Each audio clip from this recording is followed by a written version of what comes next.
Hello and welcome back to the Justice channel. तो भैया आज बात करते हैं आज के एपिसोड में जो सारा आफरीन खान है उसने इतनी गंद मचाई है। मतलब हद हो गई भैया। ये इसमें पता नहीं क्या ही आ गया था, भूत आ गया था, चुड़ैल आ गया था।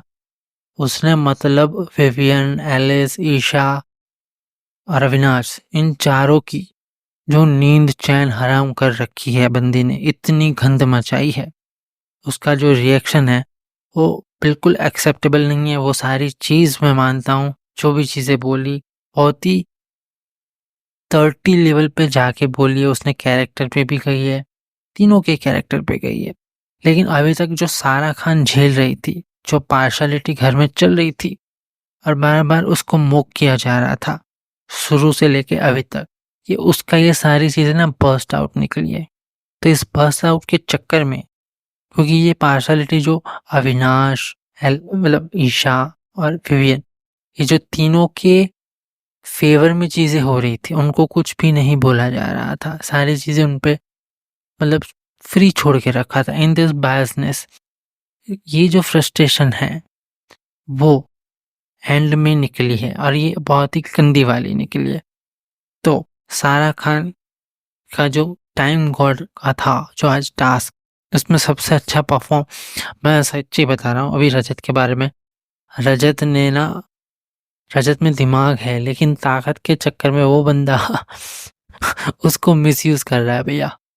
मतलब उसको टास्क दिया था अच्छे से, लेकिन उसने तोड़ दिया। चलो सारा और उनका तो समझ में आता है, वैसे वो इतने स्ट्रांग नहीं कि वो इतनी देर तक पकड़ पाते। और ये तीनों लौंडे जो है, लपाटे जो है, वो वैसे ही उनको करने नहीं देते। लेकिन यहाँ पे रजत की जो गलती हुई है कि उस बंदे ने खींच लिया, तोड़ लिया। और रजत भाई अलग ही मूड में चल रहा है आज, अलग ही लेवल पे चल रहा है वो भी विवियन के पीछे हाथ धो के पीछे पड़ा हुआ है। उसकी भी आज विवियन के साथ फाइट हो गई। मतलब जो खुन्नस चढ़ा हुआ है ना, जितना बिग बॉस रजत को टारगेट कर रहे हैं, उतना ये बंदा इन सबको टारगेट कर रहा है। तो ये रजत और विवियन की तो चलती रहेगी जब तक उसके फेवर में कुछ ऐसी चीजें नहीं होती जैसी वो चाहता है।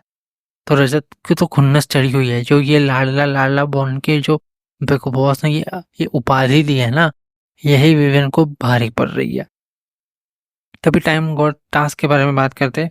अगर इन दोनों में से देखो, ऑनेस्टली स्पीकिंग, करणवीर मेहरा और दिग्विजय दोनों ही स्ट्रांग थे। लेकिन जिस तरह से करणवीर मेहरा टाइम गॉड के लिए टास्क करने के बजाय कन्विंस कर रहा था दिग्विजय को कि भाई चल मेरा सुन ले एक बारी, मैं बनते बनते रह गया था, ये करते हुए रह गया था।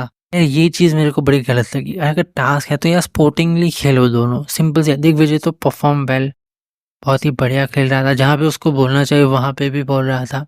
सारा आफरीन को भी चुप करा दिया था उसको जब वो गलत कर रही थी। तो दिग्विजय वहाँ पे स्टैंड करता है, एक मैच्योरिटी के साथ आया है बंदा, कि जहाँ पे बोलना चाहिए वहाँ पे वो डेफिनेटली बोलता है। जहाँ पे लोग गलत है वहाँ पे वो स्टैंड ले रहा है। ठीक है, रजत थोड़ा दिमाग से चलता है कि उसको बस पेलना है तो पेलना है। इन दिग्विजय आज बहुत ही अच्छा प्ले कर रहा था। जहाँ पे उसको स्टैंड लेना चाहिए वहाँ पे वो ले रहा था, नॉन बैस तरीके से कि भाई ये मेरा दोस्त है, तो वैसे होके नहीं रहा था। उसकी खुद की जो दिमाग है वो यूज़ कर रहा था। और टास्क के दौरान भी उसने अच्छा सा एफर्ट लगाया। लेकिन ये बिग बॉस जो बायस्ड है, ये बायसनेस के चक्कर में, तो अगर चलो ये वो स्क्रैप्चर था वो टूट गया, चलो मान लिया टूट गया है, मतलब टूट ही गया था ऑब्वियसली, तो भाई टास्क रद्द कर देते तुम। या फिर इन दोनों के लिए जो एंड में बचे उनके लिए कोई अलग टास्क करता, नया टाइम कोड बनाता। लेकिन नहीं, पहले तो टास्क रद्द किए जाते थे, लेकिन अभी एज इट इज टाइम। और क्या फ़र्क पड़ता है अगर एक दो दिन टाइम कोड नहीं होता, तो न्यू टास्क करवा देते इन दोनों के बीच। वैसे दोनों ही तगड़े हैं, लेकिन बिग बॉस को क्या मतलब इतना प्यार दे रहे हैं अपने लाडले को, फिर से उसको टाइम कोड बना दिया। तो यार ये साफ साफ बायसनेस दिखती है ऑडियंस को। जो ऑडियंस न्यूट्रल है, जो देख रही है, उनको पता चल रहा है कि भाई ऑडियंस इसलिए तो नहीं देख रही ना कि अब एक तरफा ही चीज़ें करो और इतनी हद तक, तो ये गलत चीज़ है। अगर इसके अलावा करण और दिग्विजय को कोई नया टास्क दे दे के, दोनों तगड़े थे, कोई फिजिकल टास्क या कुछ पकड़ने का कुछ भी दे दे, तो भी पता चलता है, लेकिन फिर से उसको टाइम कॉर्ड बना दिया गया।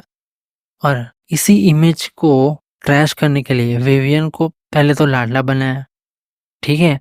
अब इसकी वजह से शो बायस्ड है, तो शो में बायसनेस किस वजह से आई? क्योंकि उसने कलर्स के साथ काम किया है 8 साल या 9 साल, व्हाटएवर इट इज़। अभी इस चीज़ को क्लियर करने के लिए एकता को क्यों बुलाया है? एकता को शो की प्रोड्यूसर है, ठीक है? जिस शो में उसने काम किया होगा, वहाँ एकता से उसका क्या लेना-देना भाई? वो काम तो कलर्स चैनल पे ही कर रहा था ना, और ये जो बिग बॉस है वो एंडमल और वायाकॉम वाले चला रहे हैं। तो उसकी टीम को देखना चाहिए कि ये बायसनेस कहाँ से आ रही है। तो भैया ये विवियन भी सोच रहा होगा, यार चट भी मेरी, पट भी मेरी, गाली भी मुझे दे रहे हो, बड़ा भी मुझे दिखाना है, तो सारी चीज़ें उसके अराउंड करनी है। अभी एकता को बुला के क्या साबित करना चाहता हूँ कि भैया तू लाडला है तो क्या होगी? अरे पर पकौड़े गाली निकल रही है मेरे को शो वालों को लेके। अबे गधो, बायसनेस ये सारी चीज़ें तुम कर रहे हो, एकता थोड़ी इस बिग बॉस को होस्ट कर रही है, इसको थोड़ी चला रही है, तो एकता को बुला के लेके आ रहे हो और वहाँ पे भी इमेज ट्रेस करने की कोशिश की जा रही है। अभी ये बता के आप ये क्लियर करना चाहते हो, नहीं हम बायस नहीं, हम तो विवियन की भी बजा रहे हैं। तो ये तो भैया ये तो फुल ऑन चूतिया हुआ है। मेरे को तो बिल्कुल भी पसंद नहीं आया। और मेरे को फनी साउंड कर रहा था जब एकता बोल रही थी ना, उसको किसने होस्ट करने? Even Rohit Shetty is better, वो बढ़िया सा होस्ट करता है Rohit, I love it. Rohit Shetty एकदम क्लियर एंड कट बातें रखता है। और अब बात करते हैं ईशा और अविनाश का, जो एक लव स्टोरी क्रिएट करने की कोशिश की जा रही है। आई नो अविनाश जो है वो ईशा को पसंद करता है। यहाँ पे उसने एक हमको प्रोमो में क्या दिखा, इतना कि भैया ये दोनों प्यार में गिर गए, एक दूसरे के लिए सारी चीजें कर रहे। लेकिन यहाँ पे जो अविनाश ने वो जो भी था, शायरी बोली या पोइट्री बोली या जो भी बोला, उसके बाद ईशा का रिस्पॉन्स वैसा नहीं दिया जैसा ऑडियंस चाहती थी, ठीक है? जो ये ईशा और अविनाश के जो फैंस हैं, जो ये चाहते हैं कि शिपिंग करे, ईशा ने वो रिजेक्ट कर दिया। रिजेक्ट तो मतलब कि ये नहीं चलना चाहिए बार भाई, ठीक है? तो ईशा की तरफ से वो रिस्पॉन्स नहीं आया। है ना, दोनों अच्छे खासे फ्रेंड है, वो बात समझ में आती। लेकिन यहाँ पे भी बिग बॉस का फुस हो गया। पहले चुमकरण का फुस हो गया था, अभी ईशा और अविनाश का फुस हो गया। यहाँ पे वन साइडेड दिख रहा है अविनाश का। ईशा का उतना नहीं, हाँ ईशा कभी-कभी जेलस होती है, वो फ्रेंड ज़ोन वाली कि कशिश आ गई है and all of this thing. But Isha की तरफ से ऐसा कुछ नहीं है। वो ईशा की तरफ से वैसा कुछ नहीं दिखाना चाह रही वो, जैसे कि बाहर लोगों को लगे। तो या बिग बॉस अपनी अपनी पता नहीं कौन सी स्क्रिप्ट में जी रहे, कौन सी स्क्रिप्ट लगा रखा है, जानबूझ के शो की माँ बहन कर रहे हैं। इन वाइल्ड कार्ड के बाद शो में थोड़ी सी जान आई थी, वो भी बिगाड़ रहे। तो देखते हैं आगे क्या होता है। कल एकता कपूर होस्ट कर रही है। मेरे को तो फनी लगा यार, मेरे को हंसी आई, सच्ची बता रहा हूँ। ओके, देखते हैं आगे क्या होता है। Do subscribe my channel for latest update. Thank you.